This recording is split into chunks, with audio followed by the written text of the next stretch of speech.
ہم تو زمین کے اوپر جو کچھ ہے اسے بالکل ملیا پیٹ کر کے رکھ دیں گے. زمین چٹی نکل آئے گی, کچھ نہیں ہوگا اس کے اوپر.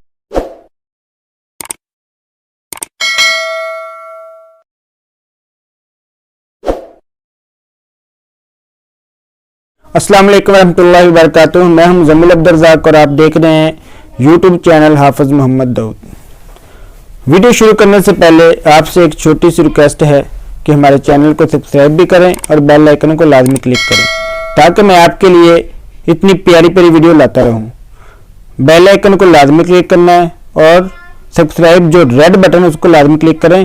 آپ کا کچھ بھی نہیں جانا اور مجھے فائدہ ہو جانا ہے. اور میں نے ٹارگٹ بنایا ہوا انشاءاللہ ایک مہینے کے اندر 1000 سبسکرائبر اور واچ ٹائم کمپلیٹ کرنے ہیں, اور اس کے لیے آپ لوگوں کی اشد ضرورت ہے. اور میری ویڈیو کو لازمی دیکھیں. اور آج کی جو ویڈیو ہے وہ ہے ڈاکٹر اسرار احمد صاحب کی, اور یہ ویڈیو اتنی پرانی ہے, 1975 کی ویڈیو ہے. میں نے بھی ابھی تک نہیں سنی اور آپ کو بھی انشاءاللہ سناتا ہوں. آئے ہم سنتے ہیں ڈاکٹر اسرار احمد صاحب کیا کہتے ہیں. اگرچہ وقت تو زیادہ صرف ہو رہا ہے, لیکن یہاں میں سمجھتا ہوں کہ تھوڑی سی وضاحت میں کر دوں. میں نے اپنے گزشتہ جمعے کے خطبے میں اس پر تفصیل سے گفتگو کی ہے. ایسا ہوا کیوں, کیا حادثہ پیش آیا؟ در حقیقت یہ حادثہ ایک رد عمل ہے اس غیر معقول, غیر منطقی اور استبدادی مذہب کا جو کرسچینٹی کے نام سے دنیا میں چلا, لیکن حقیقت میں پالیزم تھا, کرسچینٹی نہیں. اور پھر اس نے پاپائیت کی شکل اختیار کر. اس کا یہ رد عمل ہے. میں تفصیل سے پچھلے جمعے میں بیان کرتا ہوں کہ حضرت مسیح علیہ السلام کا دین تو وہی تھا کہ جو تمام انبیاء کا دین ہے. دین میں تو کوئی فرق ہے ہی نہیں. شریعتوں میں کچھ فرق و تفاوت ہوتا رہا ہے, تفصیلی احکام میں. دین ایک ہے. آدم سے محمد تک صلی اللہ علیہ وسلم وعلیہ الصلوۃ والسلام, دین میں کوئی فرق نہیں, دین ایک ہی. حضرت مسیح کا دین بھی وہی تھا, وہی تعلیمات دے کر گئے. شریعت انجیل میں تھی نہیں, اس لیے کہ شریعت ابھی حضرت موسیٰ علیہ السلام والی شریعت ہی ابھی چل رہی تھی. چنانچہ اس وقت بھی gospel of the Lord according to Saint Matthew, متی کی انجیل میں جو بہت ہی اہم واعظ ہے, تاریخ میں سمجھتا ہوں کہ دنیا کے پوری مواعظ کی تاریخ میں اس سے اونچا واعظ نہیں ممکن. میرا اپنا اندازہ یہ ہے, سرمن آف دی ماؤنٹ, پہاڑی کا واعظ, اس میں یہ الفاظ موجود ہیں, don't think I have come to destroy law. میں شریعت کو ختم کرنے نہیں آیا ہوں, لیکن اب آئرنی آف فیٹ کہیں, یہ دنیا کے اندر ہوتا رہا ہے. عجیب بات ہے کہ وہ انجیل پڑھی جا رہی ہے, آج بھی گاسپل ہے, لیکن پال نے شریعت کو ثابت کیا, توحید کو تثلیث سے بدلا, انکارنیشن کا عقیدہ, پھر یہ کہ کفارے کا عقیدہ. مسیح تو اپنے تمام ماننے والوں کے تمام گناہوں کا کفارہ بن کر سولی پر چڑھ چکا, لہذا اب کسی عمل کی ضرورت نہیں. نتیجہ یہ نکلا, میں نے تمہیں میں تفصیل سے بیان کیا کہ مذہب کا تعلق عقل سے بھی منقطع اور عمل سے بھی منقطع. تو مذہب کیا رہ گیا, ایک ڈوگما رہ گیا, تو صرف ایک عقیدہ ہے. عقل سے اس لیے منقطع کہ تثلیث کے لیے کوئی عقلی بنیاد نہیں فراہم کی جا سکتی. تین میں ایک, ایک میں تین, ایک گورکھ دھندا ہے جس کے لیے کوئی عقل میں تو کوئی گنجائش ہی نہیں. لہذا انہوں نے کہا کہ مذہب کا کوئی تعلق عقل سے نہیں. بات ختم ہو گئی, عقل سے اس کا تعلق کاٹ دیا. شریعت ختم ہوئی, عمل سے بھی تعلق ختم ہو گیا.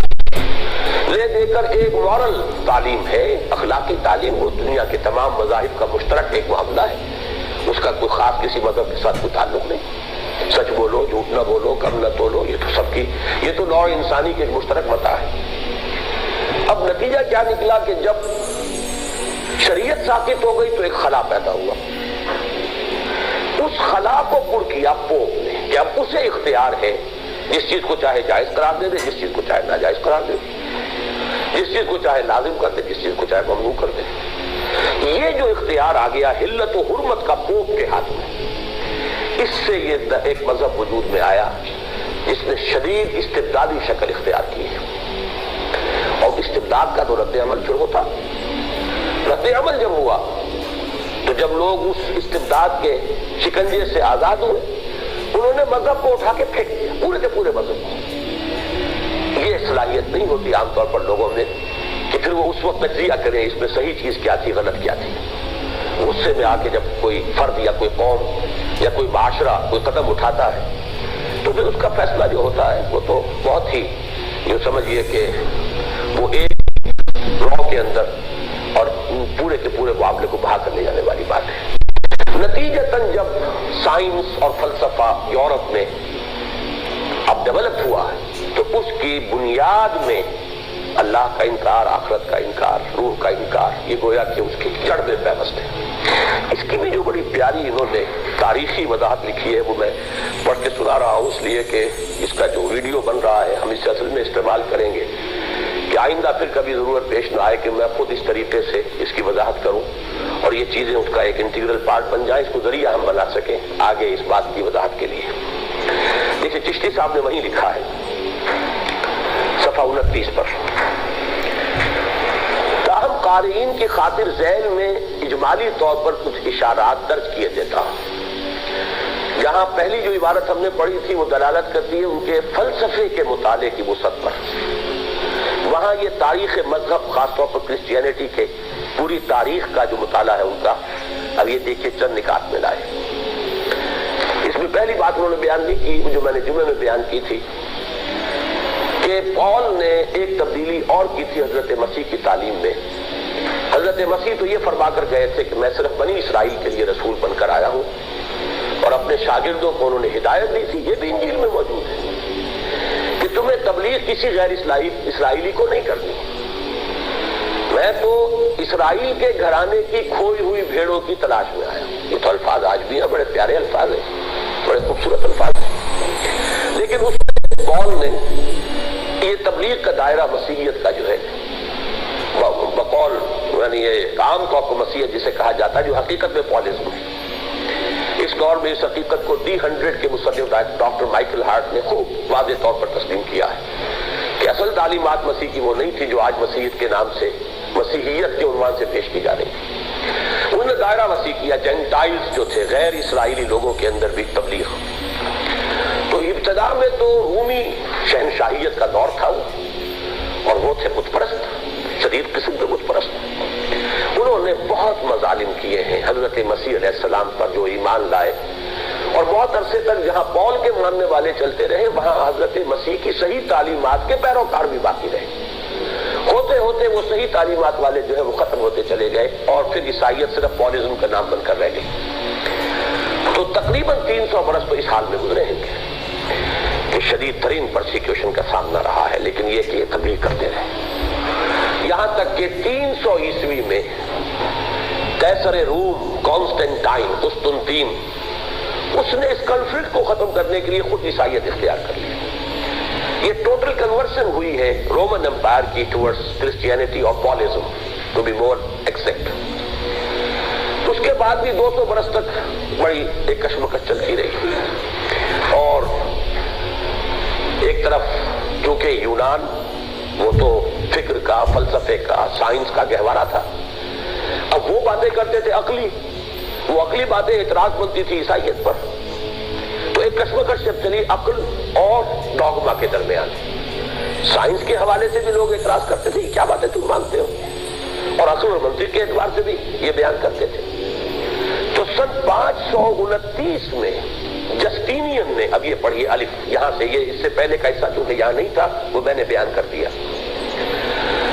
جب جسٹینین قیصر روم نے یہ دیکھا کہ حکمائے یونان نصرانیت کے خلاف عقل عقائد پر فلسفیانہ اعتراضات کرتے رہتے ہیں، تو اس نے تنگ آ کر 529 میں اپنے قلمرو میں فلسفہ اور حکمت کی تعلیم کو ممنوع قرار دے دیا اور تمام فلاسفہ اور حکماء کو جلا وطن کر دیا۔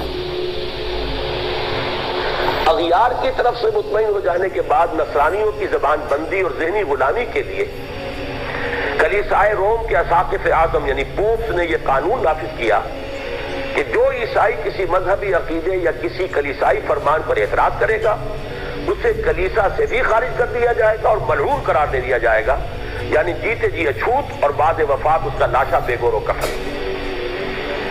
یہ استبداد ہے جو عقل اور سائنس اور فلسفے اور فکر کے خلاف وہاں شروع ہوا۔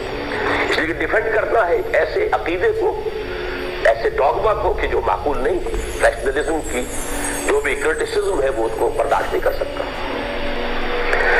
اجانب اور اقارب دونوں کی طرف سے، یعنی اجنبیوں کو تو جسٹینین نے یہ کہہ کر کہ تمام یونان کے فلسفی اور یہ جو حکمت ہے اس کا پڑھنا پڑھانا ممنوع، اور یہ سب جلا وطن ہو جائیں، میری مملکت سے باہر نکل جائیں۔